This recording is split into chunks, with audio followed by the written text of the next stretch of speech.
ज्या एरियामध्ये विकास चालू राहील, मुस्लिम एरियामध्ये मस्जिद अक्सा पासून बौद्ध विहारपर्यंत, राम मंदिरापासून तर खटकेश्वर महाराज मंदिरापर्यंत चिखलीच्या प्रत्येक कोपऱ्यामध्ये रस्त्याचे, नाल्याचे, समाज भवनाचे काम चालू आहे.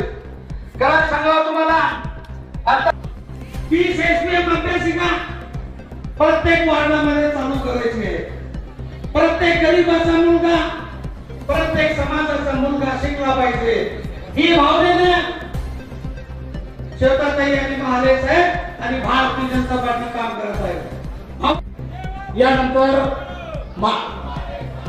यानंतर देवाभाऊ लाडकी बहीण ही नागरी पतसंस्था सगळ्यात पहिले आपल्या चिखली शहरामध्ये माननीय आमदार यांनी या ठिकाणी स्थापन केलेली आहे. त्या सभेत त्या महिला प्रचार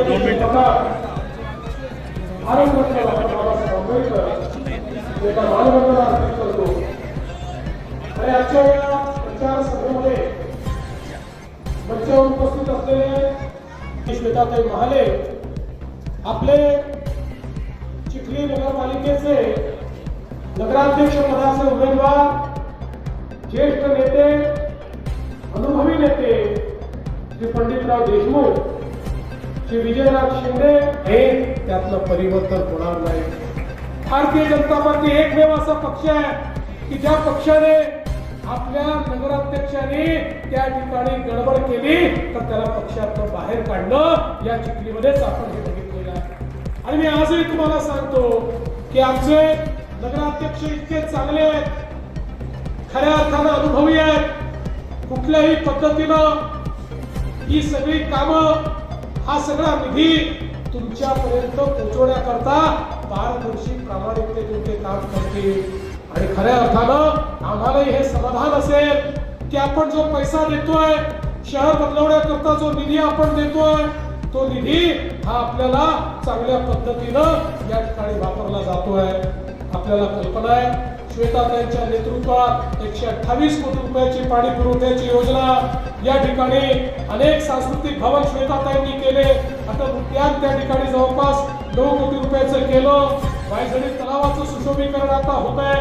काही तांत्रिक बाबी आपल्याला पूर्ण करायच्या आहेत, त्या करून त्यालाही 14 कोटी रुपये या ठिकाणी मिळणार आहेत. 130 कोटी रुपये हे रस्त्यांकरता या ठिकाणी श्वेताताईंच्या नेतृत्वात आले आहेत. 80 कोटीची कामं त्या ठिकाणी प्रगतीपथावर आहेत. इतर ही कामं आपण पूर्ण करणार आहोत. आणि मी तुम्हाला हे आश्वस्त करतो की नाल्या काढण्याचं काम आता बंद करायचं आहे आणि पूर्णपणे भुयारी गटार योजनेच्या माध्यमातून आपलं शहर स्वच्छ असलं पाहिजे आणि त्या गटाराच्या पाण्यावरील प्रक्रिया झाली पाहिजे.